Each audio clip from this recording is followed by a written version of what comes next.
ಶಿವನೊಲಿದನೀಗ ಶಿವನೊಲಿದನೀಗ ಶಿವನೊಲಿದನೀಗ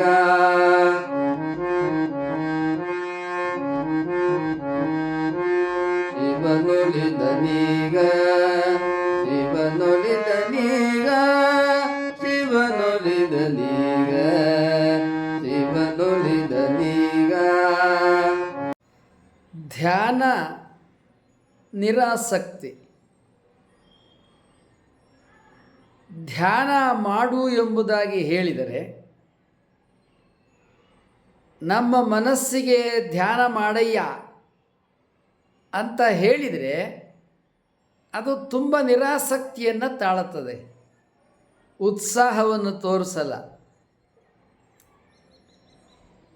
ಮಗುಗೆ ಸಿಹಿ ಕೊಟ್ಟರೆ, ಆಟದ ಬೊಂಬೆಗಳು ಕೊಟ್ಟರೆ, ಕಾರು ಸ್ಕೂಟ್ರು ಸೈಕಲ್ಲು ಇಂಥ ಆಟದ ಬೊಂಬೆಗಳು ಕೊಟ್ಟರೆ ಉತ್ಸಾಹದಿಂದ ಆಟ ಆಡಕ್ಕೆ ಹೋಗ್ತದೆ.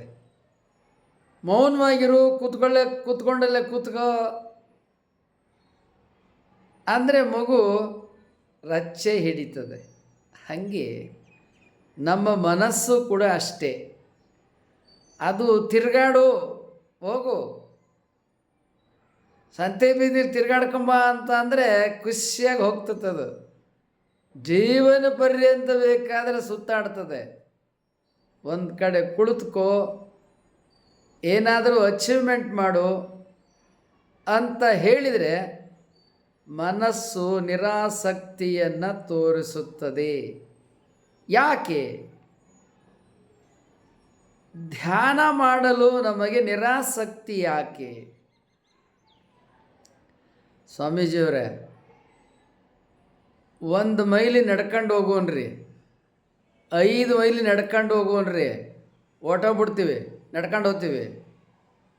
ಕುಂತಲ್ಲೇ ಕೂತ್ಕೊಂಡು ಧ್ಯಾನ ಮಾಡೋನ್ರಿ, ಆಗಲ್ಲ. ಯಾಕೆ ಅಂತೀರಾ? ಕೂತ್ಕೊಂಡು ಏನು ಮಾಡೋದು? ಧ್ಯಾನ ಮಾಡಿದ್ರೆ ಏನು ಸಿಗ್ತದೆ? ಮೊದಲು ಎಲ್ಲ ಚಟುವಟಿಕೆಯನ್ನು ಬಿಟ್ಟು ಕೂತ್ಕೊ ಅಂತೀರಿ. ಕೂತಲ್ಲೇ ಕುಳಿತುಕೊಂಡ್ರೆ ಏನಾಗ್ತದೆ? ಏನೂ ಆಗಲ್ಲ ಸ್ವಾಮೀಜಿ. ಧ್ಯಾನ ಧ್ಯಾನ ಧ್ಯಾನ ಕೂತ್ಕೊಂಡಲ್ಲೇ ಕೂತ್ಕೊಂಡ್ರೆ ಕಣ್ಣು ಮುಚ್ಚಿದ್ರೆ ಏನಾಗ್ತದೆ? ಏನೂ ಆಗಲ್ಲ. ಅದಕ್ಕೆ ಧ್ಯಾನಕ್ಕೆ ನಿರಾಸಕ್ತಿ. ಈಗ ಏನಾರು ಸಿಗಬೇಕಲ್ವಾ? ಈಗ ಬೆಳಗಿನ ಸಂತಕ ಒಬ್ಬ ಮನುಷ್ಯ ಕೂಲಿ ಮಾಡಿದರೆ 600 ರೂಪಾಯಿ ಸಂಬಳ ಸಿಗುತ್ತೆ. ಈಗ ಬೆಳಗಿನ ಸಂತಕ ನೀವು ಕೂತ್ಕೊಂಡು ಧ್ಯಾನ ಮಾಡಿದ್ರೆ ಏನು ಸಿಗ್ತದೆ? ಏನೂ ಸಿಗಲ್ಲ. ಮತ್ತು ಏನೂ ಸಿಗದೆ ಇರೋ ಈ ಸಂಪತ್ತಿಗೆ ಧ್ಯಾನ ಯಾಕೆ ಮಾಡಬೇಕು? ಧ್ಯಾನದಿಂದ ಏನೂ ಪ್ರಯೋಜನ ಇಲ್ಲ. ಆದದ್ದರಿಂದ ನಾವು ಧ್ಯಾನ ಮಾಡುವುದಿಲ್ಲ. ಧ್ಯಾನ ಮಾಡುವುದರಿಂದ ಪ್ರಯೋಜನ ಇಲ್ಲ. ಏನು ಪ್ರಯೋಜನ ಬೇಕು ನಿಮಗೆ? ದುಡ್ಡು ಬೇಕು, ಅಧಿಕಾರ ಬೇಕು, ಕೀರ್ತಿ ಬೇಕು, ಸಂಪತ್ತು ಬೇಕು, ಎಲ್ಲ ಬೇಕು. ಧ್ಯಾನ ಮಾಡಯ್ಯ, ಎಲ್ಲ ಸಿಗ್ತದೆ. ನೀ ಏನಿಗೇನು ದುಡ್ಡು, ಅಧಿಕಾರ, ಕೀರ್ತಿ, ಸಂಪತ್ತು ಅಂತೀಯ, ಈ ಎಲ್ಲ ಸಿಗ್ತವೆ. ಎಲ್ಲ ಬರೇ ಜೊಳ್ಳು ಸುಳ್ಳು ಸ್ವಾಮೀಜಿ. ಧ್ಯಾನ ಮಾಡಿದರೆ ಏನೂ ಸಿಗಲ್ಲ. ಅದಕ್ಕಾಗಿಯೇ ನಾವು ಯಾರೂ ಧ್ಯಾನ ಮಾಡಲ್ಲ. ಧ್ಯಾನ ಉಪಯೋಗ ಇಲ್ಲ. ಅದಕ್ಕಾಗಿಯೇ ನಾವೆಲ್ಲ ಧ್ಯಾನದ ವಿಚಾರದಲ್ಲಿ ನಿರಾಸಕ್ತಿಯನ್ನು ತಾಳಿದ್ದೇವೆ. ಹೀಗೆ ಕೆಲವರು ಹೇಳುವುದು ಉಂಟು. ನಿಮ್ಮ ಈ ವಿಚಾರಗಳು, ಭಾವನೆಗಳು ತೋರಿಕೆಯ ಸತ್ಯ. ಯಾಕೆ ಎಂಬುದಾಗಿ ಹೇಳಿದರೆ, ಧ್ಯಾನ ಎನ್ನುವುದು ಏನಿದೆ ಅದನ್ನು ಮೊದಲು ಧ್ಯಾನ ಮಾಡಬೇಕಾದರೆ ಧ್ಯಾನ ಮಾಡುವ ವಿಚಾರವಾಗಿ ಅರಿವನ್ನು, ತಿಳುವಳಿಕೆಯನ್ನು ಪಡೆದುಕೊಳ್ಳಬೇಕಾಗಿದೆ. ನಿಮಗೆ ನೀವೇ ಧ್ಯಾನ ಮಾಡಲಿಕ್ಕೆ ಬರುವುದಿಲ್ಲ. ಯಾಕೆ? ಗೊತ್ತಿಲ್ಲ. ಅದಕ್ಕಾಗಿ ನಿರಾಸಕ್ತಿ. ಧ್ಯಾನ ಹೇಗೆ ಮಾಡಬೇಕು, ಯಾಕೆ ಮಾಡಬೇಕು, ಗುರಿಯನ್ನು ಹೇಗೆ ಮುಟ್ಟಬೇಕು ಎನ್ನುವುದು ನಿಮಗೆ ಗೊತ್ತಿಲ್ಲ ಇರುವುದರಿಂದ ಧ್ಯಾನದ ಬಗ್ಗೆ ನಿರಾಸಕ್ತಿ ಆಗ್ತದೆ. ಈ ಧ್ಯಾನ ಏನಿದೆಯಲ್ಲ, ಕಣ್ಣು ಮುಚ್ಚಿ ಕುಳಿತುಕೊಂಡರೂ ಕೂಡ ಈ ಮನಸ್ಸು ಸಂತೆ ಬೀದಿಯಲ್ಲಿ ತಿರುಕೊಂಬರಕ್ಕೆ ಹೋಗುವುದರಿಂದ ಧ್ಯಾನ ಆಗುವುದಿಲ್ಲ. ಅದಕ್ಕಾಗಿ ನೀವು ಧ್ಯಾನ ಮಾಡುವುದಿಲ್ಲ. ಇವೆಲ್ಲ ನಿಮ್ಮ ಮಾತುಗಳು ಸತ್ಯವೇ, ನೀವು ಹೇಳುವುದೆಲ್ಲ ಸತ್ಯ ವಿಚಾರವೇ. ಮನಸ್ಸು ಸಂತೆ ಬೀದಿಗೆ ಹೋಗ್ತದೆ, ಧ್ಯಾನ ಆಗುವುದಿಲ್ಲ ಎನ್ನುವುದು ಸರಿಯೇ. ಆದರೆ ಆಯ್ತಪ್ಪ, ಈಗ ಮನಸ್ಸು ಸಂತೆ ಬೀದಿಗೆ ಹೋಗ್ತದಲ್ಲ, ಈಗ ಜೀವನ ಪರ್ಯಂತ ಸಂತೆ ಬೀದಿಗೆ ಹೋಗಿ ಹೋಗಿ ನೀವೇನು ಕಡ್ದು ಕಟ್ಟಿ ಹಾಕಿದಿರಪ್ಪ? ಏನು ಕಡ್ದು ಕಟ್ಟಿ ಹಾಕಿರೋದು? ಏನು ಕಡ್ದು ಕಟ್ಟಿ ಹಾಕಿರೋದು? ಗುಡ್ಡೆ ಹಾಕಿದ್ರೆ ಏನು ಕಡ್ದು ಗುಡ್ಡೆ ಹಾಕಿದಿರ ಹೇಳ್ರಿ? ಉತ್ತರ ಇಲ್ಲ ಅಲ್ವಾ? ಏನು ಸಾಧನೆ ಮಾಡಿದಿರಿ, ಏನು ಅಚೀವ್ಮೆಂಟ್ ಮಾಡಿದಿರಿ ಅಂದರೆ ಉತ್ತರ ಇದೆಯಾ? ಇಲ್ಲ. ಯಾಕೆ? ಏನಾದರೂ ಗಳಿಸಿದರೆ ಎಲ್ಲ ಖರ್ಚಾಗೋಗ್ಬಿಟ್ಟಿದೆ. ಇಲ್ಲ.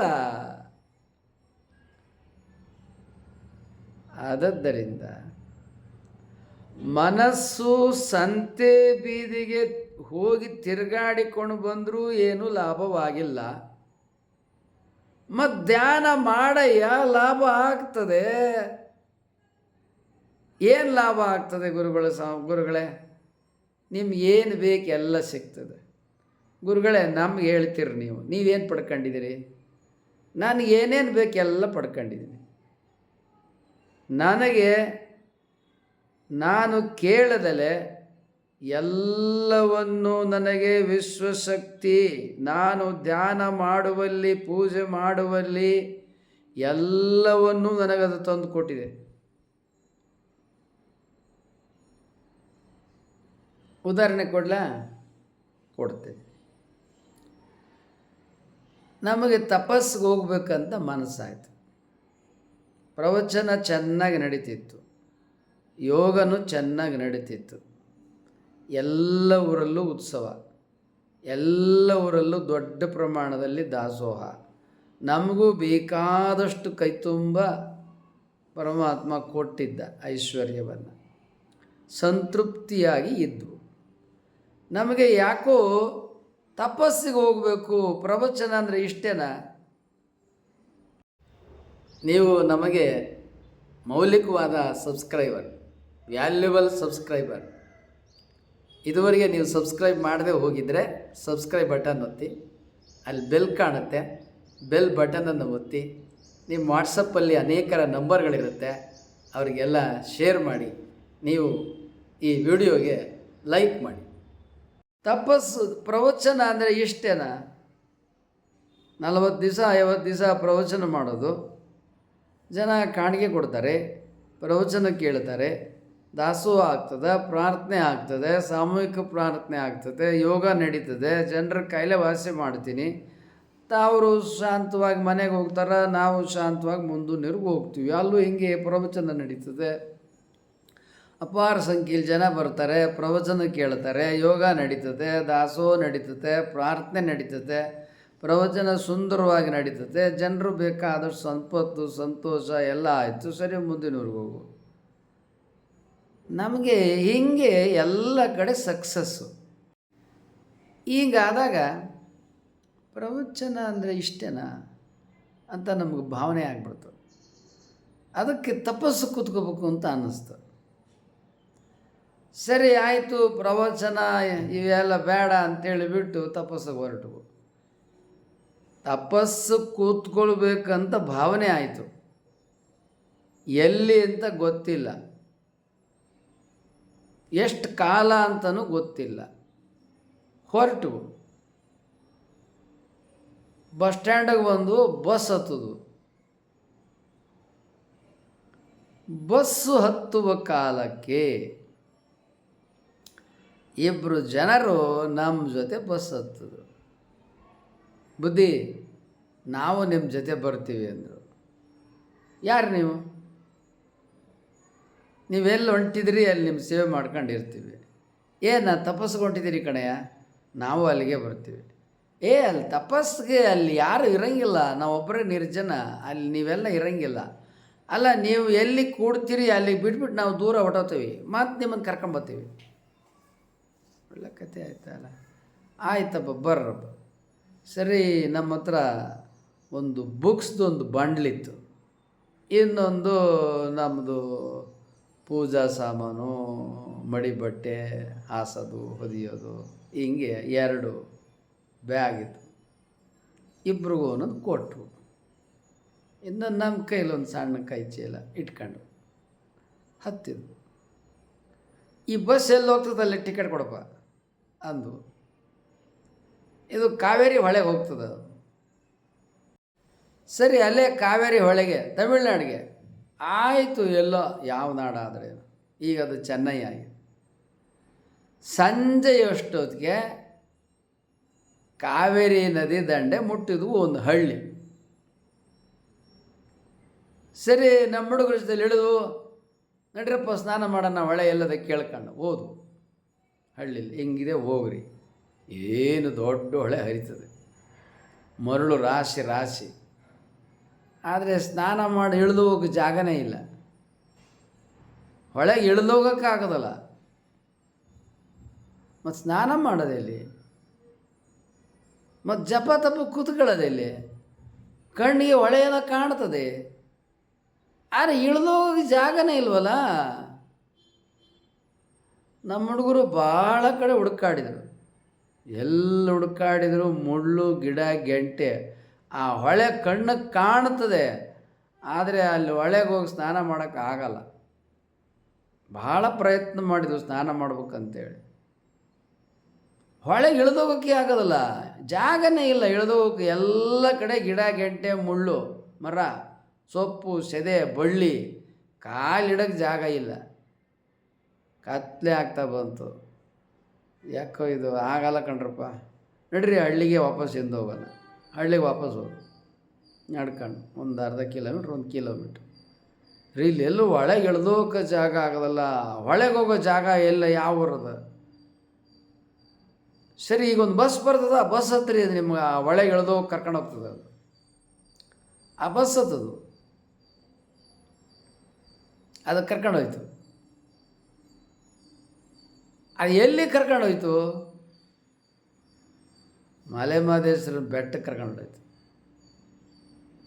ಆಯ್ತಪ್ಪ, ಅಲ್ಲಿ ಇಳಿಸ್ದ. ಮರುದಿನ ಬೆಳಗ್ಗೆ ಇಳಿದ್ವು. ಇಳಿದ ಮೇಲೆ ನೋಡ್ರಪ್ಪ, ಈಗ ಸ್ನಾನ ಪೂಜೆ ಆಗಿಲ್ಲ, ಎಲ್ಲಿ ವ್ಯವಸ್ಥೆ ಮಾಡ್ತೀರಿ? ಆಯಿತು ಬುದ್ಧಿ. ನಾನು ಅಲ್ಲೇ ಒಂದು ಕಡೆ ಬಸ್ ಸ್ಟ್ಯಾಂಡಲ್ಲಿ ಕೂತ್ಕೊಂಡೆ, ಸಾಮಾನು ಹಿಡ್ಕೊಂಡು. ಹುಡುಗ ಊರೊಳಗೆ ಹೋದರು, ಹೋಗಿ ತಿರುಗಾಡ್ಕೊಂಡು ಬಂದರು. ಸ್ವಾಮೀಜಿ ವ್ಯವಸ್ಥೆ ಮಾಡಿದ್ದೀವಿ. ಎಲ್ಲಿ? ಗೆಸ್ಟ್ ಹೌಸ್ ಕೊಟ್ಟಾರೆ ನಿಮಗೆ, ನಿಮಗೂ ಒಂದು ರೂಮ್ ಕೊಟ್ಟವ್ರೆ, ನಮಗೂ ಒಂದು ರೂಮ್ ಕೊಟ್ಟವ್ರೆ. ಸರಿ, ಓದು ಸ್ನಾನ ಪೂಜೆ ಎಲ್ಲ ಮುಗಿಸಿದ್ವು. ಅವರು ಹುಡುಗರು ಎಲ್ಲ ಮುಗಿಸ್ಕೊಂಡ್ರು. ಬುದ್ಧಿ, ಅಲ್ಲಿ ಮಠದಾಗ ಪ್ರಸಾದ ಕೊಡ್ತಾರಂತೆ, ಪ್ರಸಾದ ತರ್ತೀವಿ. ಆಯಿತು, ಹೋಗ್ರಪ್ಪ. ಅಲ್ಲಿ ಬಿಸಿ ಬಿಸಿ ಸ್ವಾಮೀಜಿಗೆ ದೊಡ್ಡ ಮಂಕರಿ ಒಳಗೆ ಎಲ್ಲ ಬಿಸಿ ಬಿಸಿ ಅಡುಗೆ ಎಲ್ಲ ಅವ್ರದ್ದೇ ಪಾತ್ರೆ ಎಲ್ಲ ಕೊಟ್ಟರು. ಹುಡುಗರು ತಗೊಂಬಂದು, ಬುದ್ಧಿ ಇದು ನಿಮಗೆ, ನಾವು ಅಲ್ಲಿ ಹೋಗಿ ಮಠದಲ್ಲೇ ಪ್ರಸಾದ ಮಾಡ್ತೀವಿ, ಇದು ಬುದ್ಧಿಯವ್ರಿಗೆ ಕೊಡ್ರಿ, ನೀವು ಇಲ್ಲೇ ಬಂದು ಊಟ ಮಾಡಿರಿ ಅಂತ ಹೇಳಾರ. ಅದಕ್ಕೆ ಇದು ನಿಮಗೆ ಬುದ್ಧಿ, ನೀವು ಪ್ರಸಾದ ಮಾಡಿರಿ, ನಾವು ಹೋಗಿ ಊಟ ಮಾಡ್ಕೊಂಡು ಬರ್ತೀವಿ, ಆಮೇಲೆ ಇದನ್ನು ಕೊಟ್ಬಿಡೋಣ. ಆಯ್ತಪ್ಪ. ಸರಿ, ಹುಡುಗರು ಹೋದರು. ನಾವಿಲ್ಲಿ ಸ್ನಾನ ಪೂಜೆ ಮುಗಿಸ್ಕೊಂಡು ಕೂತಿದ್ವು. ಪ್ರಸಾದ ತೆಗೆದ್ವು, ರಾಗಿ ಮುದ್ದೆ, ಅವರೆಕಾಳು, ಹಿಂಗೇನೇನೋ ಸಾರು, ಅನ್ನ ಎಲ್ಲ ಇತ್ತು, ಮೊಸರು ಮಜ್ಜಿಗೆ ಎಲ್ಲ. ಗುರುಗಳಿಗೂ ಅಂತೇಳಿ ಎಲ್ಲ ಭಾಳ ಸುಂದರವಾಗಿ ಕೊಟ್ಟಿದ್ದರು. ಪ್ರಸಾದ ಮುಗಿಸಿದ್ವು. ನಮಗೀಗಾಗಲೇ ಒಂದು ಹಗಲು ಒಂದು ರಾತ್ರಿ ಮತ್ತು ಮರುದಿನ ಆಗೈತೆ. ಪ್ರಸಾದ ಇಲ್ಲ, ಹಸ್ದಿದ್ವು. ಪ್ರಸಾದ ಮಾಡಿದ್ವು. ಸರಿ, ಹುಡುಗರು ಪ್ರಸಾದ ಮಾಡ್ಕೊಂಬಂದರು. ಬುದ್ಧಿ ಪಾತ್ರೆ ಕೊಡಿ, ಕೊಟ್ಟು ಬರ್ತೀವಿ, ತೊಗೊಂಡೋಗಪ್ಪ. ಕೊಟ್ಟು ಬಂದ್ಬಿಟ್ರು. ಬುದ್ಧಿ ಮಕ್ಕಳನ್ನ ನಾವು ಮಕ್ಕತ್ತೀವಿ, ಅವರು ಮಕ್ಕಂಡ್ರು. ಹುಡುಗರಿಗೆ ಮಕ್ಕಳು ಮುಂಚೆ ಹೇಳಿದ್ವಿ, ನೋಡಪ್ಪ, ನಮ್ಗೆ ವಸ್ತಿಗೆ ಸಿಕ್ತು, ಪ್ರಸಾದ ಸಿಕ್ತು, ಇಲ್ಲೇ ತಪಸ್ಸು ಮಾಡ್ಬೋದು ಈ ಬಿಲ್ಡಿಂಗ್ ಕೊಠಡ ಒಳಗಿದ್ದ. ಆದರೆ ಇದು ತಪಸ್ಸಾಗೋದಿಲ್ಲ. ಊಟ ಗೀಟ ಎಲ್ಲ ಸಿಗ್ತದೆ, ನಿಮಗೂ ನಮಗೂ ಏನು ಚಿಂತಿಲ್ಲ. ಇಲ್ಲೇ 1 ತಿಂಗಳು ಬೇಕಾದ್ರೆ ಒಳಗೆ ಇದ್ದು ನಾ ತಪಸ್ಸು ಧ್ಯಾನಕ್ಕೆ ಕೂತ್ಕೋಬೋದು. ಆದರೆ ಇದು ಉಪಯೋಗ ಇಲ್ಲ, ಇದು ತಪಸ್ಸಾಗೋದಿಲ್ಲ. ಅದಕ್ಕೆ ಈ ಊಟ ಬೇಡ, ಮಾಡಿದ್ದೀವಿ, ನಾಳೆಯಿಂದ ಈ ಊಟ ಗೀಟ ಬೇಡ. ಕೋಣೆ ಗಿಣೆ ಒಳಗೆ ಇರೋರಲ್ಲ ನಾವು, ಕಡಾರಣ್ಯದಲ್ಲಿ ತಪಸ್ಸು ಕೂತ್ಕೋಬೇಕು. ನಾಳೆ ಒಂದು ಕೆಲಸ ಮಾಡೋಣ, ಬೆಳಗ್ಗೆ ಸೂರ್ಯ ಹುಟ್ಟಕ್ಕೆ ಮುಂಚೆ ಹೊರಟುಬಿಡೋಣ. ಎದ್ದು ನೀವು ರೆಡಿ ಆಗಿರಿ, ಸ್ನಾನ ಮಾಡ್ಕೊಂಡು. ಆಯಿತು ಬುದ್ಧಿ. ಅವರು ಸ್ನಾನ ಮಾಡಿದರು, ಪೂಜೆ ಮಾಡಿದರು, ನಾವು ಸ್ನಾನ ಪೂಜೆ ಮಾಡಿದ್ರು. ಬೆಳಗ್ಗೆ ಸೂರ್ಯ ಹುಟ್ಟಕ್ಕೆ ಮುಂಚೆನೇ ಬೀಗ ಹಾಕಿ ಕೀ ಯಾರಪ್ಪ ಕೊಟ್ಟು ಬಂದುಬಿಟ್ರಪ್ಪ, ಅವರು ಕೊಟ್ಟು ಬಂದುಬಿಟ್ರು. ನಾವು ಹೊರಟ್ಬಿಟ್ರು. ಎಲ್ಲಿ ಹೋಗೋದು? ಕಾಡು ಎಲ್ಲಿ ಕರ್ಕೊಂಡತ್ತದ ಅಲ್ಲಿ ಹೋಗೋಣ. ಸರಿ, ನಡ್ಕೊಂಡು ಹೋದು. ಸರಿ, ಕೇಳ್ರು ಇಲ್ಲಿ ಗುರುಗಳು ತಪಸ್ಸು ಕೂತ್ಕೋಬೇಕಂತಂದ್ರೆ ಜಾಗ ಎಲ್ಲದ ಅಂತ ಕೇಳು, ಅವ್ರು ಹೇಳ್ತಾರೆ. ಅಲ್ಲಿ ಹೋಗೋದು ಹೆಂಗೆ ಯಾರು ಕೇಳಿ ನೋಡೋಣ. ಹುಡುಗ ಕೇಳ್ಕೊಂಬೋದು. ಬುದ್ಧಿ, ಅಲ್ಲಿ ಮಲೆಮಹದೇಶ್ವರ ತಪಸ್ಸು ಕೂತಿದ್ರಂತ, ಇಲ್ಲಿ ಮುಂದೆ ಹೋದ್ರು ಸಿಗ್ತದೆ. ನಡಿ, ಹೋಗೋಣ ನಡಿ. ಮತ್ತು ನಾವು ಅಲ್ಲೇ ತಪಸ್ಸು ಕೂಡೋಣ. ಎಲ್ಲಿ? ನಾಗಮಲೈ. ಎಲ್ಲ ನಡಿಯ. ಎಷ್ಟು ದೂರ ಆಗುತ್ತೆ? ಒಂದು 25 ಕಿಲೋಮೀಟ್ರ್ ಆಗತ್ತಂತೆ ಬುದ್ಧಿ. ಕಾಡೊಳಗೆ ಹೋದರೆ ನಡ್ಕಂತ ನಾವು ಹೋಗ್ಬೇಕಂತೆ. ಆಯಿತು ನಡಿ, ರಾತ್ರಿ ಹೆಂಗೆ ಪ್ರಸಾದ ಮಾಡಿದ್ದೀವಿ, ಚಿಂತಿಲ್ಲ, ನಡಿ ನಡ್ಕಂತ ಹೋಗೋಣ. ಬೆಳಿಗ್ಗೆ ಹೊರಟ್ಬಿಟ್ರು. ಅಲ್ಲೇನು ದಾರಿಗೀರಿ ಏನೋ ಕಾಲಾದಿ ಕಂಡಂಗೆ ಕಾಣ್ತದ್ರೆ ನಡ್ಕಂತ ಹೊಂಟಿದ್ದೀವಿ. ಅದು ಎಲ್ಲೆಲ್ಲಿ ಹೋಗ್ತದೋ ನಿರ್ಜನ ಘೋರವಾದ ಅರಣ್ಯದೊಳಗೆ ಕರ್ಕೊಂಡು ಹೋಗ್ತಾಯಿದ್ದೆ. ಆದರೆ ದೃಶ್ಯ ಮಾತ್ರ ಈಗಿನಂಗೆ ಈ ಮೊಬೈಲ್ ಸಾಫ್ಟ್ ಫೋನ್ ಇದ್ದರೆ ಬಹಳ ವೀಡಿಯೋ ಮಾಡ್ತಿದ್ದೆ. ಭಾಳ ಸುಂದರವಾದ ದೃಶ್ಯಗಳು, ಸುಂದರವಾದ ಹೊರಾಂಗಣಗಳು, ಅಮೋಘವಾದ ಕಾಡು. ಆ ಕಾಡಿನ ವೈಭವವೇ ಬೇರೆ. ಆ ದೃಶ್ಯ ಈಗಲೂ ಕಣ್ಣು ಮುಂದೆ ಬರುತ್ತದೆ. ದಟ್ಟವಾದ ಕಾಡು, ಘೋರವಾದ ಕಾಡು, ಸುಂದರವಾದ ಕಾಡು, ಭಯಾನಕವಾದ ಕಾಡು, ನಿರ್ಜನವಾದ ಕಾಡು, ಏಕಾಂತವಾದ ಕಾಡು, ಹಸಿರು ತುಂಬಿದ ಕಾಡು, ಮುಳ್ಳು ಪೊದೆ ಗಿಡ ಗೆಂಟೆ ಎಲ್ಲ ತುಂಬಿದ ಕಾಡು. ಏನು ಮುಗಿಲೆತ್ತರಕ್ಕೆ ಬೆಳೆದ ಮರಗಳು, ಏನು ಮರ ಸೃಷ್ಟಿಯ ವೈಭವ ನೋಡ್ಕೊಂಡು ಹೋಗ್ತಾ ಇದೆ. ಹುಡುಗರು ಅವನೊಂದು ಹೆಗಲ ಮೇಲೆ ಹೊತ್ಕೊಂಡಾನೆ, ಒಬ್ಬ ಅವನು ಇನ್ನೊಂದು ಹೆಗಲ ಮೇಲೆ ಹೊತ್ಕೊಂಡಾನ. ನಾನು ಬರೀ ಕೈಲಿ ಒಂದು ಸಣ್ಣ ಬ್ಯಾಗ್ ಹಿಡ್ಕೊಂಡು ಹೊಂಟಿದ್ದೀನಿ. ಹಿಂಗೆ ಮುಂದೆ ನಾನು ಹಿಂದೆ ಅವರಿಬ್ಬರು ಹಿಂಗೆ ದಾರಿಲಿ ಓದು ಮಧ್ಯಾಹ್ನ 1 ಗಂಟೆವರೆಗೂ ನಡೆದಿದ್ದೀವಿ. ಗಂಟೆಗೆ 4 ಕಿಲೋಮೀಟ್ರ್ ಅಂದರೂ ಕೂಡ ಬೆಳಿಗ್ಗೆ 6 ಗಂಟೆಗೆ ಹೊರಟಿದ್ದೀವಿ. ಈಗ ಮಧ್ಯಾಹ್ನ 7 hours, 6 12 7 ಗಂಟೆ ನಿರಂತರವಾಗಿ ನಡೆದಿದ್ದೀವಿ. 1 ಗಂಟೆಗೆ 4 ಕಿಲೋಮೀಟ್ರ್ ಬೇಡ, 3 ಕಿಲೋಮೀಟ್ರ್ ಅಂದರೂ 21 ಕಿಲೋಮೀಟ್ರ್ ನಡೆದಿದ್ದೀವಿ. ಬೆಟ್ಟ ಗುಡ್ಡ, ತಿರುವು ಏರು ಇಳಿವು ಎಲ್ಲ ನಡ್ಕಂತ ಹೋಗ್ತಾನೆ ಇದ್ದೀವಿ. ನಮಗೇನು ಆಯಾಸ ಆಗಿಲ್ಲ. ಹುಡುಗರನ್ನ ಕೇಳಿದೆ, ಏನರಪ್ಪ ಆಯಾಸ ಆಯ್ತೇನಪ್ಪ? ಇಲ್ಲ ಬುದ್ಧಿ, ನೀವು ನಡೀರಿ, ನಾವು ಹಿಂದೆ ಬರ್ತೀವಿ ಅಂದರು. ಹಂಗೆ ಮಾಡೋದು. ನಂತರ ನಾನು ನಮ್ಮ ಹುಡುಗರಿಗೆ ಹೇಳಿದೆ, ಯಾಕೋ ಸ್ನಾನ ಪೂಜೆ ಮಾಡ್ಬೇಕಂತ ಅನ್ನಿಸ್ತು ಕಣೋ. ಆಯಿತು ಬುದ್ಧಿ, ನಡೀರಿ ಬುದ್ಧಿ, ಎಲ್ಲಿ ಮಿಚ್ಚ ಅಲ್ಲಿ ಸ್ನಾನ ಪೂಜೆ ಮಾಡಿರಿ ಬುದ್ಧಿ, ನೀರು ಬೇಕಲ್ರು, ನಡೀರಿ ಬುದ್ಧಿ. ಸರಿ, ಹಂಗೆ ಹೊರಟು ಹೋಗ್ತಾ ಇದ್ದೀವಿ ಕಣ್ರಿ. ಹಿಂಗೆ ಹೋದಾಗ ಸ್ವಲ್ಪ ನಿಲ್ಲು ಒಂದೇ ಹುಡುಗರನ್ನ ನಿಲ್ಲಿಸಿದ್ರು, ಇಟ್ಟರು. ನಾನು ಒಂಚೂರ ಬದಿಗೆ ಆ ಕಡೆ ಈ ಕಡೆ ತಿರುಗಾಡಿ ನೋಡಿದೆ, ಅಲ್ಲೊಂದು ನೀರಿನ ಕೊಳ. ನನ್ನ ಕೈ ಬ್ಯಾಗ್ ಒಳಗೆ ತಮಗೆ ಲೋಟ ತಟ್ಟೆ ಸ್ವಲ್ಪ ಪೂಜಾ ಸಾಮಾನು ಕೈ ಚೀಲದಾಗ ಇಟ್ಕೊಂಡಿದ್ದೆ. ಅವರು ಇಳಿಸಿದ್ರು, ನೀರು ಚಂದದವೆ, ನಾನು ತಗೊಂಡು ನೀರು ಸ್ನಾನ ಮಾಡ್ತೀನಿ ಕಣ್ರು. ನೀವು ಸ್ನಾನ ಮಾಡಿರಿ ಎಲ್ಲ ಮತ್ತೆ ಕೊಳಕ್ಕೆ ಹೋಗ್ತದೆ, ಅದಕ್ಕೆ ಒಂದು ಕೊಡ ತಗೊಂಡು ಸ್ನಾನ ಮಾಡಬೇಕು. ಅಲ್ಲೇ ಸ್ನಾನ ಮಾಡಬಾರ್ದು, ಕೊಡ ತಗೊಂಡು ದೂರ ಹೋಗಿ ಸ್ನಾನ ಮಾಡಬೇಕು. ನಾನು ಹಂಗೆ ಕೊಡ ತಗೊಂಡು ಸ್ನಾನ ಮಾಡಬಾರ್ದು, ಅಲ್ಲೇ ಸ್ನಾನ ಮಾಡಬಾರ್ದು.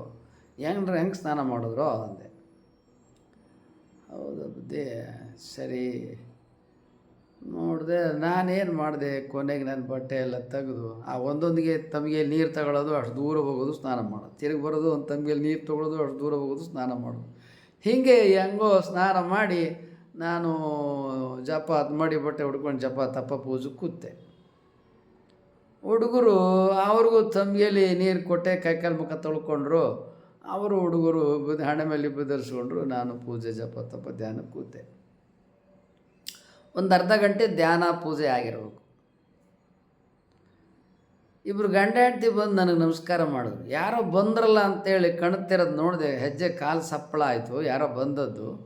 ಇಬ್ಬರು ಗಂಡ ಹೆಂಡ್ತಿ ಬಂದು ನಮಸ್ಕಾರ ಮಾಡ್ತಾ ಇದ್ದಾರೆ. ನಮ್ಮ ಹುಡುಗರು ಅಲ್ಲೇ ದೂರದಲ್ಲಿ ಅವರು ನೆನೆದ್ರೆ ಕಣ್ಣು ಕಾಣೋಂಗೆ ಅವರು ಕೂತು ಧ್ಯಾನ ಮಾಡ್ಕೊಂಡು ಕುಂತಾರೆ ನಾನು ನೋಡ್ಕೊಂಡು. ಸರಿ, ನಾನು ಅವ್ರು ಕಣ್ತಿರೋದು ನೋಡಿದೆ. ಅವ್ರ ಹಣೆ ಮೇಲೆ ವಿಭೂತಿ ಧರಿಸೈತೆ. ಬುದ್ಧಿ, ತಮ್ಮ ದರ್ಶನ ಆಯಿತು, ತಮಗೆ ಪೂಜೆ ಪ್ರಸಾದ ಮಾಡ್ಕೊಂಡು ತಂದು ಕೊಡ್ತೇವೆ, ನಾವು ಸ್ವೀಕಾರ ಮಾಡಬೇಕು ಬುದ್ಧಿ. ಏನು ನಿಮ್ಮ ಹೆಸರು? ಮಾದೇವಪ್ಪ, ಮಾದೇವಮ್ಮ. ಒಳ್ಳೆಯ ಲಿಂಗದ, ಹಣೆ ಮೇಲೆ ವಿಭೂತಿ ಐತೆ. ಆಯ್ತರಪ್ಪ ಅಂದೆ. ಹೋದರು, ಅಡುಗೆ ಮಾಡ್ಕೊಂಡು ಪ್ರಸಾದ ತೊಗೊಂಬಂದರು. 1 ಗಂಟೆ ಮಾಡ್ಕೊಂಡು ಬಂದರು. ಬಿಸಿ ಬಿಸಿ ಮೃಷ್ಟಾನ್ನ ಭೋಜನ. ಅವ್ರು ಬರ್ಬೇಕಾದ್ರೆ ತಟ್ಟೆಗಳು ತೊಗೊಂಬಂದಾರ. ನನಗೆ ತಟ್ಟೆ ಐತೆ, ನೀವು ಪ್ರಸಾದ ಮಾಡಬೇಕು. ಮೊದಲು ನಿಮ್ದು ಆಗಲಿ ಬುದ್ಧಿ. ಅಲ್ಲ, ನೀವು ಮಾಡಬೇಕು, ಜೊತೆ ಕೂತ್ಕೊ. ಇಲ್ಲ ಬುದ್ಧಿ, ಮೊದಲು ನೀವು ಮಾಡೋವರೆಗೂ ನಾವು ಪ್ರಸಾದ ಮಾಡೋದಿಲ್ಲ. ನಿಮ್ಮ ಹುಡುಗರಿಗೆ, ನಮ್ಮ ಗಂಡ ಹೆಂಡ್ತಿಗೆ, ನಿಮಗೆ ಎಲ್ಲರಿಗೂ ಪ್ರಸಾದ ತಂದಿದ್ದೀವಿ ಬುದ್ಧಿ. ಸರಿ, ನೀವು ಯಾವ ಊರಿನವರು? ಇಂಥ ಕಾಡೊಳಗೆ ಎಲ್ಲಿಂದ ಬಂದ್ರಿ ನೀವು? ಈ ಕಾಡಾಗ ಊರೆಲ್ಲೈತಿ? ನೀವು ಯಾವ ಊರಿನವರು ಅಂದೆ. ನಮ್ಮೂರು ಹಳೆ ಊರು ಬುದ್ಧಿ ಅಂದರು. ಹಾಂ, ಈ ಕಾಡೊಳಗೆ ಹಳೆ ಊರು ರೀ? ನಾ ಹುಟ್ಟಿದ್ದು ಹಳೆ ಊರು ಕಣ್ರಿ. ಹೌದಾ ಬುದ್ಧಿ? ಸೋಜ್ಗ ಕಣ್ರಿ. ಆ ದಟ್ಟವಾದ ಕಾಡಾರಣ್ಯ. ನಿಮ್ಮೂರು ಯಾವುದು ಅಂದರೆ ಹಳೆ ಊರು ಅಂತಾರೆ. ಏನು ನಿಮ್ಮ ಹೆಸರು ಅಂದರೆ ಮಾದೇವಪ್ಪ, ಮಾದೇವಮ್ಮ ಅಂತಾರೆ. ಮೃಷ್ಟಾನ್ನ ಭೋಜನ ತಂದಿಟ್ಟಾರೆ. ಅವರೆಕಾಳು ಸಾರು, ಅವರೆಕಾಳು, ಹೆಸರು ಕಾಳು, ಹುರುಳಿಕಾಳು, ತರಣಿಕಾಳು, ಹಿಂಗೆ ಎಲ್ಲ ಅನೇಕ ಕಾಳುಗಳನ್ನ ಹಾಕಿ ಸೊಗಸಾದ ಪದಾರ್ಥ ಅಂತಾರೆ. ಆ ಸಾರು ಮಾಡಿದ್ದಾರೆ. ಸರಿ, ನಾನು ತಟ್ಟೆ ತಗೊಂಡೆ, ಎಲ್ಲ ಪೂಜಾ ನೀರು ಹಾಕ್ಕೊಂಡು ಕೂತ್ಕೊಂಡೆ. ನೀವು ನೀಡ್ಕೊಳ್ಳಿ ಬುದ್ಧಿ. ಸರಿ, ನಾನು ಚಮಚ, ಸೌಟು ಎಲ್ಲ ತಂದಾರೆ, ನೀಡ್ಕೊಂಡು ಪ್ರಸಾದ ಮಾಡಿದೆ. ಸರಿ, ನಮ್ದಾಯ್ತಪ್ಪ, ನೀವು ಬಹಳ ತೃಪ್ತಿಯಾಗಿ ಪ್ರಸಾದ. ಏನು ಅಮೃತ ಕಂಡ್ರೆ. ನಿಜವಾಗಿಯೂ ಆ ಪ್ರಸಾದ ಮಾಡಬೇಕಾದ್ರೆ 7 ಜನ್ಮ ಹುಟ್ಟು ಬಂದಿರಬೇಕು. ಆ ದಂಪತಿಗಳಿಗೆ ಪರಮಾತ್ಮನು ಅನುಗ್ರಹವನ್ನು ಮಾಡಲಿ, ಶ್ರೇಯಸ್ಸನ್ನು ಕೊಡಲಿ. ಅವರಿಗೆಲ್ಲ ಶ್ರೇಯಸ್ಸನ್ನು ಪರಮಾತ್ಮ ಅನುಗ್ರಹ ಮಾಡಲಿ. ಅವರು ಜನ್ಮದೊಳಗೆ ಅವರ ಆತ್ಮಕ್ಕೆ ಶಾಂತಿಯನ್ನು ಸಿಗಲಿ, ಶ್ರೇಯಸ್ಸನ್ನು ಕೊಡಲಿ. ಶ್ರೇಯಸ್ಸು ಅಭಿವೃದ್ಧಿಯಾಗಿ ಆ ದಂಪತಿಗಳಿಗೆ ಉಂಟಾಗಲಿ ಅಂತೇಳಿ ಮತ್ತೊಮ್ಮೆ ಪ್ರಾರ್ಥನೆ ಮಾಡ್ತೇನೆ. 4 ಜನ ಹುಡುಗರು ಕೂತ್ಕೊಂಡ್ರು, ತಟ್ಟೆ ತೊಗೊಂಡು ಎಲ್ಲ ಪ್ರಸಾದ ಮಾಡಿದರು. ನಿಜವಾಗೂ ಹೇಳ್ತೀನಿ, ಅಮೃತ ಕಣ್ರಿ ಪ್ರಸಾದ. ನೆನ್ಕಂಡ್ರೆ ಈಗಲೂ ಹಂಗೆ ಆಗ್ತಾಯಿದೆ. ಹುಡುಗರು ಪ್ರಸಾದ ಮಾಡಿದರು, ಅವರು ಪ್ರಸಾದ ಮಾಡಿದ್ರು. ಸರಿ, ಕುಶಲ. ಮತ್ತೇನು ನಾವು ಲೌಕಿಕ ಏನು ಮಾತಾಡಲಿಲ್ಲ, ಅವರು ಮಾತಾಡಲಿಲ್ಲ, ನಮ್ಮ ಹುಡುಗರು ಮಾತಾಡಲಿಲ್ಲ. ಬುದ್ಧಿ, ನಾವೇನು ಬತ್ತೀವಿ ಬುದ್ಧಿ. ಪ್ರಸಾದ ಅವರು ಮಾಡಿದ್ರು, ನಾವು ಮಾಡಿದ್ರು, ನಾವಿನ್ನೇನು ಮಾತೇ ಆಡಲಿಲ್ಲ. ಏನು ಮಾತುಕತೆನೇ ನಡೀಲಿಲ್ಲ. ಲೌಕಿಕಕ್ಕೆಲ್ಲ ಅವಕಾಶವೇ ಇಲ್ಲ ಬುದ್ಧಿ. ಅವರು ತೊಗೊಂಡ್ರು, ಬತ್ತೀವಿ ಬುದ್ಧಿ. ಸರಿ, ನಾವು ನಡ್ರಪ್ಪ ಹೊಂಟು ಕೇಳಿದ್ವು. ಹಿಂಗೆ ಇದೇ ದಾರಿಲಿ ಹೋಗಿ ಬುದ್ಧಿ ಸಿಗ್ತದೆ. ಹೌದು, ನಡ್ಕಂತ ಹೋದ್ವು. ಮಧ್ಯಾಹ್ನ 2 ಗಂಟೆ ಅಲ್ಲಿ ಹೋಗಿ ಮುಟ್ಟಿದ್ವು. 2:30 ಆಗಿತ್ತು, 3 ಆಗಿತ್ತೇನಪ್ಪ. ಅಲ್ಲಿ ಮಲೆಮಹದೇಶ್ವರ ಬೆಟ್ಟ ತಪಸ್ಸು ಕೂತಿದ್ದು ಬಂಡೆ ತೋರಿಸಿದ್ರು. ನಾನು ಅದೇ ಬಂಡೆ ಮೇಲೆ ಹತ್ತಿದೆ, ಕೂತೆ, ಧ್ಯಾನಕ್ಕೆ ಮಾಡಿದೆ. ನಮ್ಮ ಹುಡುಗರು ಎಲ್ಲ ಅವರು ನೋಡಿದ್ರು, ಧ್ಯಾನಕ್ಕೆ ಕೂತಿದ್ರು.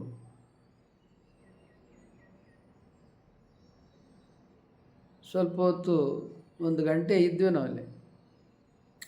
ಆಮೇಲೆ ನಮ್ಮ ಹುಡುಗರಿಗೆ ಹೇಳಿದೆ, ನೋಡಪ್ಪ, ತಪಸ್ಸು ಮಾಡ್ಬೇಕಂದ್ರೆ ನಮಗೆ 2 ವೇಳೆ ಹೊಳೆ ಇರಬೇಕು. 2 ಬೆಳಿಗ್ಗೆ ಸಂಜೆ 2 ವೇಳೆ ಸ್ನಾನ ಆಗಬೇಕು. ಇಲ್ಲಿ ನೀರಿನ ಅನುಕೂಲತೆ ಇಲ್ಲ. ಸ್ನಾನ ಪೂಜೆ ಮಾಡ್ಬೇಕಾದ್ರೆ ನೀನು ಅನುಕೂಲತೆ ಬೇಕಲ್ವಾ? ಮತ್ತು ಇಲ್ಲಿ ತಪಸ್ಸು ಕೂತ್ಕೋಬೇಕಾದ್ರೆ ಜಾಗ ಬೇಕಲ್ವಾ? ಪ್ರತಿ ಸಲ ಎತ್ತರದ ಬಂಡೆ ಮೇಲೆ ಹೋಗಿ ಕೂತ್ಕೊಳ್ಳೋದು ಹೆಂಗೆ? ಅದಕ್ಕೆ ಹೋಗ ನಡೀರಿ. ಆಯಿತು ಬುದ್ಧಿ. ವಾಪಸ್ ಬಂದ್ಬಿಟ್ವು. ಎಲ್ಲಿಗೆ? ಎಲ್ಲಿ ಇಳ್ಕೊಂಡಿದ್ವಲ್ಲ ಮಲೆಮಹದೇಶ್ವರ ಬೆಟ್ಟ, ಅಲ್ಲಿಗೆ ವಾಪಸ್ ಬಂದು. ರಾತ್ರಿ ಲೇಟ್ ಆಯಿತು, 9:30 ಆಯಿತು. ಸರಿ, ಹುಡುಗರು ಇನ್ನೇನೀಗೆಲ್ಲ ಮಲಗಿರ್ತಾರೆ ಬುದ್ಧಿ, ಈಗೇನು ಪ್ರಸಾದ ಸಿಗೋದಿಲ್ಲ. ಆಯಿತು ಮಕ್ಕಳ್ರ ಬೆಳೆ ಮಧ್ಯಾಹ್ನ ಉಂಟಿದ್ದೀವಲ್ಲ ಮಕ್ಕಂಡು. ಸರಿ ಬೆಳಿಗ್ಗೆ ಅಷ್ಟೊತ್ತಿಗೆ ಎದ್ದು ಬುದ್ಧಿ ಪ್ರಸಾದ ತರ್ತೀವಿ ಅಂದರು. ಆಯಿತು ನಿಮ್ಮ ಇಚ್ಛೆ. ನಾವು ಸ್ನಾನ ಪೂಜೆ ಮಾಡಿದ್ವು, ರೂಮ್ ಒಳಗೆ ಪ್ರಸಾದಕ್ಕೂ ಧ್ಯಾನ ಮಾಡ್ಕೊಂಡು ಕೂತು. ಹುಡುಗರು ಅವರು ಹೋದರು. 10 ಗಂಟೆಗೆ ಅಲ್ಲಿಂದ ಪ್ರಸಾದ ತೊಗೊಂಬಂದು ನನಗೆ ಪ್ರಸಾದ ಕೊಟ್ಟರು. ಬುದ್ಧಿ ನಾವು ಪ್ರಸಾದ ಮಾಡ್ಕೊಂಬತ್ತೀವಿ ಹೋದ್ರು. ಸರಿ 10 ಗಂಟೆ ಪ್ರಸಾದ ಆಯಿತು. ಸರಿ ಹೊರಡ್ರಪ್ಪ ಇಲ್ಲಿಂದ ಹೊಡೋಣ, ಸಾಕು ಮಲೆ ಮಹದೇಶ್ವರ ಬೆಟ್ಟ ಸಾಕು, ನಮಗೆ ಹೊಳೇಲಿ ಸ್ನಾನ ಮಾಡಬೇಕು 2 ಹೊತ್ತು. ಹಂಗೆ ಹೊಳೆ ಎಲ್ಲದ ಹುಡಿಕೊಂಡು ಹೋಗೋಣ ನಡೀರಿ. ಸರಿ ಆಯಿತು, ನೋಡಿ ಬಸ್ ಕೇಳು ಎಷ್ಟೊತ್ತಿಗಿದೆ. ಸರಿ ಹೋದ್ರು, ಬಸ್ ಕೇಳ್ಕೊಂಬಂದರು. ಬಸ್ ಸಿಗೈತಂತೆ ಬುದ್ಧಿ. ಸರಿ ಹತ್ತು ಹೋದು, ಬಸ್ ಹತ್ತು ಕೂತ್ವು. ಮುಂದೆ ಎಲ್ಲಾರ ಒಂದು ದೂರ ನಿಲ್ಸಕ್ಕೆ ಹೇಳು. ಮೇಲೆ ದೂರ ಬಂತು, ಇಳಿದು ಅಲ್ಲಿ ಅಷ್ಟೊತ್ತಿಗೆ ಆಲೆ ಮಧ್ಯಾಹ್ನ 2 ಗಂಟೆ ಆಗಿತ್ತು. ಕೇಳಿದರು. ಸರಿ ಹುಡುಗರಿಗೆ, ಲೇ ಈ ಊರಾಗ ಪ್ರವಚನ ಮಾಡೋಕ್ಕೆ ಬರ್ತದ ಕೇಳು ಅಂದೆ ನಾನು. ಆಯಿತು ಬುದ್ಧಿ. ಅವರು ವಿಚಾರಿಸ್ಕೊಂಬಂದರು. ಬುದ್ಧಿ ನಿಮ್ಗೆ ಇರೋಕ್ಕೆ ಒಂದು ಮನೆ ಕೊಟ್ಟಾರ. ಹೌದಾ, ನಡಿ. ಹೋದರು. ಅಲ್ಲೊಂದು ದೊಡ್ಡದೊಂದು ಬಂಗ್ಲೆ ಕೊಟ್ಟರು, ಇಳ್ಕೊಂಡು. ಸರಿ ಆ ಮನೆ ಕೊಟ್ಟವ್ರನ್ನ ಕರ್ಕೊಂಬಂದು, ಬುದ್ಧಿ ಪ್ರಸಾದ ತರ್ತೀವಿ. ಏನು ನಿಮ್ಮ ಹೆಸರು? ಅವರು ಹೇಳಿದರು. ಹಣೆ ಮೇಲೆ ಬುದ್ಧಿ ದಂಪತಿಗಳು ಬಂದರು, ಅಡ್ಡು ಬಿದ್ದರು. ನಾವು ಸಮಾಜದವರೇ ಸ್ವಾಮಿ. ಆಯ್ತಪ್ಪ, ಅಡುಗೆ ಮಾಡ್ಕೊಂಬಂದರು. ನಾವು ಹುಡುಗರು ಎಲ್ಲ ಪ್ರಸಾದ ಮಾಡಿದ್ವು. ಅಲ್ಪ ಇಲ್ಲಿ ನಾವು ಹೊಳೆ ಬೇಕು, ಧ್ಯಾನ ತಪಸ್ಸು ಕೂತ್ಕೋಬೇಕು. 1 ತಿಂಗಳು ನಾವು ತಪಸ್ಸು ಮಾಡ್ಬೇಕಾಗೈತೆ. ಹೊಳೆ ಎಲ್ಲಿ ಸಿಗ್ತದೆ ಕೇಳಿ ಬುದ್ಧಿ. ಈಗ ಬಸ್ ಬರ್ತದೆ, ಹೊರಟ್ಬಿಡ್ರಿ. ಅವ್ರಿಗೆ ಹೇಳ್ರಿ ಇಂಥಲ್ಲಿ ನಿಲ್ಲಿಸು ಅಂತ. ಅವನು ನಿಲ್ಲಿಸ್ತಾನೆ. ಅಲ್ಲಿ ಹೊಳೆನೇ ಇದೆ. ಆ ಬಸ್ ಹೊಳೆ ದಂಡೆಗೆ ಹೋಗ್ತದೆ. ಅದೇ ಲಾಸ್ಟ್ ಆ ಬಸ್ತು. ಹೌದಾ, ಆಯಿತು. ಹತ್ತದು ಬಸ್ ಹಂಗೆ ಕರ್ಕೊಂಬಂತು. ಸಂಜೆಗೆ ಹೊಳೆ ದಂಡೆಗೆ ಸಾಯಂಕಾಲ 6:15 ಆಗಿರಬೇಕು. ಇನ್ನು ಸೂರ್ಯ ಮುಳುಗಿಲ್ಲ. ಅಲ್ಲಿಗೆ ಬಸ್ ಬಂತು. ನೋಡ್ತೀವಿ, ಹೇಳೋದು ಹೊಳೆ ಹಿಂಗೆ ಹೋಗಿ ಅಂದರು. ಹೊಳೆ ಹರಿತಾ ಅದು, ಕಾವೇರಿ ಹೊಳೆ ಕಾಣ್ತಾ ಐತೆ. ಹೋದು ಆ ಹೊಳೆ ದಾಡಿ ಆಚೆ ಕಡೆ ದಾಡಕ್ಕೆ ಹೋಗ್ರಿ, ಅಲ್ಲಿ ನೀವು ತಪಸ್ಸು ಕೂತ್ಕೋಬೋದು, ಕಾಡು ಬೇಕಾದಂಗಿದೆ. ಸರಿ, ಏನು ಅಲ್ಲೇನು ಆಳಗಿಳ ಏನಿಲ್ಲ, ಬೇಕಾದಂಗೆ ನಡ್ಕೊಂಡು ಹೋಗ್ಬೋದು. ಬಂಡಿನೂ ಹೋಗ್ತಾವೆ ತೊರೆ ಒಳಗೇನೆ. ಸರಿ, ನಾವು ನಡ್ಕೊಂಡು ಈ ಕಡೆ ಬಂದ್ವು. ಸರಿ, ನೀರು ಚೆನ್ನಾಗಿದ್ದಾವೆ, ನಾ ಇಲ್ಲೇ ಧ್ಯಾನಕ್ಕೆ ಕೂಡ್ತೀನಿ ಕಣ್ರ ಒಂದು. ಬುದ್ಧಿ ಇಲ್ಲೆಲ್ಲ ಊರು ನೋಡ್ಕೊಂಬರ್ತೀವಿ, ವಸತಿ ಮಾಡೋಕ್ಕೆ ಮತ್ತು ಪ್ರಸಾದಕ್ಕೆ ಕೇಳ್ಕೊಂಬರ್ತೀವಿ. ಇಬ್ಬರು ಹುಡುಗರು ಹೋದರು. ನಾ ಸ್ನಾನ ಮಾಡಿ ಹೊಳೆ ದಂಡಕ್ಕೆ ಕೂತೆ. ರಾತ್ರಿ 8 ಗಂಟೆ ಆಗಿರ್ಬೋದು. ಕತ್ಲೆಯಲ್ಲಿ ನಾನು ಹೊಳೆಲಿ ಧ್ಯಾನ ಮಾಡ್ಕೊಂಡು ಕೂತಿದ್ದೀನಿ, ಲಿಂಗ ಪೂಜೆ ಮಾಡ್ಕೊಂಡು. ಹುಡುಗರು ಹೋದರು. ಬುದ್ಧಿ ಎಲ್ಲ ವ್ಯವಸ್ಥೆ ಆಗಿದೆ. ಏನು ವ್ಯವಸ್ಥೆ ಆಗಿದೆ? ನಿಮ್ಗೆ ಇರೋಕ್ಕೆ, ನಿಮಗೆ ಪ್ರಸಾದಕ್ಕೆ, ನಮಗೆ ಪ್ರತ್ಯೇಕ ಇರೋಕ್ಕೆ, ನಮಗೆ ಪ್ರಸಾದಕ್ಕೆ ಎಲ್ಲ ವ್ಯವಸ್ಥೆ ಆಗೈತೆ. ಯಾರು? ಇಲ್ಲಿ ಒಂದು ಮಠ ಐತೆ, ಆ ಮಠದಲ್ಲಿ ಕರ್ಕೊಂಬರ್ರಿ ಬುದ್ಧಿಯವ್ರನ್ನ, ನಾವೆಲ್ಲ ವ್ಯವಸ್ಥೆ ಮಾಡ್ತೀವಿ ಅಂದಾರ. ಮತ್ತು ರೂಮು ತೋರಿಸಿದ್ರು. ನಿಮಗೂ ಒಂದು ದೊಡ್ಡ ರೂಮ್ ಕೊಟ್ಟಾರ. ನಿಮ್ಗೆ ಅಲ್ಲಿ ಸ್ನಾನ ಪೂಜೆ ಲೆಟ್ರಿನ್ ಎಲ್ಲ ಅಲ್ಲೇ ಐತೆ. ನಮಗೂ ಸ್ನಾನ ಪೂಜೆಗೆ ಎಲ್ಲ ನಮಗೂ ಐತೆ. ನಿಮಗೊಂದು ನಮಗೊಂದು ಕೊಟ್ಬಿಟ್ಟಾರ. ಮತ್ತು ಮಠದಾಗ ಪ್ರಸಾದ ಕೊಡ್ತಾರೆ. ಪ್ರಸಾದ ಮಾಡ್ಕೊಂಡು ಅಲ್ಲಿ ಉಳ್ಬೋದು ಸ್ವಾಮೀಜಿ. ಮತ್ತೇನ ಇಲ್ಲಿ ಹೊಳೆಯಲ್ಲಿ ಬಂದು ತಪಸ್ಸು ಮಾಡ್ಬೋದು. ಸರಿ ಆಯಿತು, ಹೋದ್ವು. ಹಂಗೆ ಇತ್ತು. ಸರಿ, ಅವ್ರು ಹುಡುಗರು ಹೇಳಿ ಬಂದಿದ್ದರು. ಅವರು ಬಿಸಿ ಬಿಸಿ ಅಡುಗೆ ಮಾಡಿದರು, ಪ್ರಸಾದ ಸಿದ್ಧ ಮಾಡಿದರು, ಪ್ರಸಾದ ಸ್ವೀಕಾರ ಮಾಡಿದರು. ಒಬ್ಬರು ಸ್ವಾಮೀಜಿಗಳಿದ್ದರು. ಅವರು ಆಯುರ್ವೇದಿಕ್ ಚಿಕಿತ್ಸೆ ಕೊಡ್ತಾರಂತೆ. ಅವರು ಪ್ರವಚನ ಮಾಡೋ ಸ್ವಾಮೀಜಿಗಳಲ್ಲ, ಅವರು ಆಯುರ್ವೇದಿಕ್ ಡಾಕ್ಟ್ರಿದ್ದರು. ಅವರು ಒಂದು ಮಠದ ಗುರುಗಳವರು. ಬುದ್ಧಿ ಭಾಳ ಸಂತೋಷ ಆಯಿತು ಅಂತ ನಾನು ಅಂದೆ, ಅವರು ಅಂದರು. ಸರಿ, ಪ್ರಸಾದ ಮಾಡ್ರ, ಪ್ರಸಾದ ವ್ಯವಸ್ಥೆ ಆಯಿತು. ನಾವು ನಾವು ಮನೆಗೆ ಬಂದ್ಬಿಟ್ಟು. ಸರಿ, ಹುಡುಗರಿಗೆ ಹೇಳಿದೆ, ಸಂಜೆಯಿಂದ ನೆನ್ನೆ ಸಂಜೆನೇ ಆಲೆ ನಮ್ಮ ಜಪ ಆರಂಭ ಆಗೈತಿ. ದಿನ 1 ತಿಂಗಳಲ್ಲಿ ತಪಸ್ಸು ನಡೀತದೆ ನೋಡು. ತಪಸ್ಸು ಹಾಗೆ ಆರಂಭ ಆಗ್ಬಿಟ್ಟು.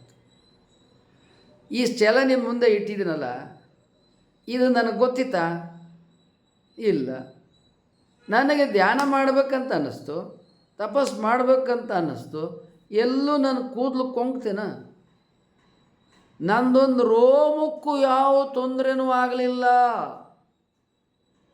ಎಲ್ಲ ಹೂ ಎತ್ತದಷ್ಟು ಹಗುರವಾಗಿ ಆಗೋಯ್ತು. ನನ್ನ ಧ್ಯಾನ, ತಪಸ್ಸು, ಅನುಕೂಲತೆಗಳು, ಸೌಕರ್ಯಗಳು, ಸೌಲಭ್ಯಗಳು ಎಲ್ಲ. ನಾನಿದನ್ನು ನಿರೀಕ್ಷಣೆ ಮಾಡಿರಲಿಲ್ಲ. ಹೆಂಗಾಯ್ತಪ್ಪ ಇದು? ನನ್ನ ವ್ಯವಸ್ಥೆ ಯಾರು ಮಾಡಿದರು? ಪರಮಾತ್ಮನೇ ಮಾಡ್ದ, ವಿಶ್ವಶಕ್ತಿಯೇ ಮಾಡಿದ್ದು. ನನ್ನ ಮನಸ್ಸಿನಲ್ಲಿ ಭಾವನೆ ಬಂತು, ಎಲ್ಲ ಅನುಕೂಲತೆಯನ್ನು ಆ ವಿಶ್ವಶಕ್ತಿಯ ದೈವ ನನಗೆ ಅನುಗ್ರಹ ಮಾಡಿತು. ಹಾಗೆ ನಾವು ತಪಸ್ಸು ಕೂತ್ಕೋಬೇಕು ಅಂತ ಅಂದಾಗ ನಮ್ಮ ಏನೇನು ಸೌಲಭ್ಯಗಳನ್ನು, ವ್ಯವಸ್ಥೆಗಳನ್ನು ಚಾಚು ತಪ್ಪದಾಗೆ ಒಂದಿಷ್ಟು ಲೋಪವಿಲ್ಲದಾಗೆ ನಡೆಸಿಕೊಡ್ತೋ, ಹಾಗೆ ನಿಮಗೆ ಅಧಿಕಾರ ಬೇಕಾ ಅಧಿಕಾರ ಸಿಗ್ತದೆ, ಹಣ ಬೇಕಾ ಹಣ ಸಿಗ್ತದೆ, ಐಶ್ವರ್ಯ ಬೇಕಾ ಐಶ್ವರ್ಯ ಸಿಗ್ತದೆ, ಕೀರ್ತಿ ಬೇಕಾ ಕೀರ್ತಿ ಸಿಗ್ತದೆ.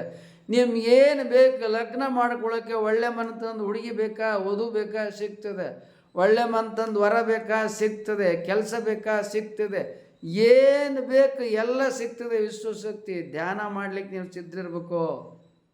ಆದದ್ದರಿಂದ ಧ್ಯಾನ ಮಾಡಿ, ಆರೋಗ್ಯವಾಗಿರಿ, ಐಶ್ವರ್ಯವನ್ನು ಗಳಿಸಿ, ಶತಾಯುಷ್ಯವನ್ನು ಪಡೆಯಿರಿ, ಬೇಕಾದ್ದೆಲ್ಲವನ್ನು ಪಡೆಯಿರಿ. ಧ್ಯಾನ ಮಾಡಿ, ನಿರ್ಮಲ ಮನಸ್ಸಿನಿಂದ ಧ್ಯಾನ ಮಾಡಿ. ನೀವು ಧ್ಯಾನ ಕೂತ್ಕೊಳ್ರಿ, ಎಲ್ಲ ದಾರಿಯನ್ನು ಧ್ಯಾನನೇ ಕರ್ಕೊಂಡು ಹೋಗ್ತತೆ. ಧ್ಯಾನ ಗೊತ್ತಿಲ್ಲ ಅಂತ ಸುಮ್ಮನೆ ಬಡ್ಬಡಿಸ್ಬೇಡ್ರಿ. ಮನಸ್ಸು ಹೇಳ್ದಂಗೆ ಕೇಳಲ್ಲ ಅಂಥೇಳಿ ಮನಸ್ಸಿನ ಮೇಲೆ ಆರೋಪ ಮಾಡಬೇಡಿ. ಧ್ಯಾನ ಮಾಡಿ. ಮನಸ್ಸು ಸುಂದರವಾದ ಮನಸ್ಸು, ಮನಸ್ಸು ಶ್ರೇಷ್ಠವಾದ ಮನಸ್ಸು, ಮನಸ್ಸು ಉನ್ನತವಾದ ಮನಸ್ಸು, ಮನಸ್ಸು ಚಟುವಟಿಕೆ ಇರುವ ಮನಸ್ಸು, ಚೈತನ್ಯಯುಕ್ತವಾಗಿರುವ ಮನಸ್ಸು. ಈ ಮನಸ್ಸು ನಮಗೇನು ಬೇಕು ಎಲ್ಲ ಕೊಡ್ತದೆ. ಮನಸ್ಸಿನ ಮೇಲೆ ನೀವು ಯಾವುದೇ ಆರೋಪವನ್ನು ಮಾಡದೆ, ನನಗೆ ಅನುಗ್ರಹವನ್ನು ಮಾಡು ಮನಸ್ಸೇ, ನನ್ನನ್ನು ನೀನು ಶ್ರೇಯಸ್ಸಿನ ದಾರಿಯಲ್ಲಿ ಕರೆದುಕೊಂಡು ಹೋಗು ಮನಸ್ಸೇ ಅಂತ ನಿಮ್ಗೇನು ಬೇಕು ಅದು ಕೇಳ್ಕೊಳ್ಳಿ, ಮನಸ್ಸನ್ನು ಕರ್ಕೊಂಡು ಹೋಗ್ತದೆ. ಗೊತ್ತಾಯ್ತರ? ಧ್ಯಾನ ಮಾಡಿ, ಬೇಕಾದ್ದೆಲ್ಲವನ್ನು ಪಡೀರಿ. ಆಯುಷ್ಯ, ಐಶ್ವರ್ಯ, ಶತಾಯುಷ್ಯ, ಆರೋಗ್ಯ ಎಲ್ಲವನ್ನು ಪಡೆಯಿರಿ. ಧ್ಯಾನ ಮಾಡಿ. ನೀವು ನಮಗೆ ಮೌಲಿಕವಾದ ಸಬ್ಸ್ಕ್ರೈಬರ್, ವ್ಯಾಲ್ಯೂಬಲ್ ಸಬ್ಸ್ಕ್ರೈಬರ್. ನೀವು ಆಗಲೇ ಸಬ್ಸ್ಕ್ರೈಬ್ ಮಾಡಿರ್ಬೋದು. ಮಾಡಿಲ್ಲದೆ ಹೋದರೆ ಸಬ್ಸ್ಕ್ರೈಬ್ ಮಾಡಿ, ಲೈಕ್ ಮಾಡಿ. ಅಲ್ಲಿ ಬೆಲ್ ಬಟನ್ ಬರುತ್ತೆ, ಬೆಲ್ ಬಟನನ್ನು ಒತ್ತಿ. ನಿಮ್ಮ ವಾಟ್ಸಪ್ಪಲ್ಲಿ ಅನೇಕರ ನಂಬರ್ಗಳಿರುತ್ತೆ. ಕನಿಷ್ಠ 10 ಜನಕ್ಕೆ ಈ ವಿಡಿಯೋಗಳನ್ನು ನೀವು ಕಳುಹಿಸಿ.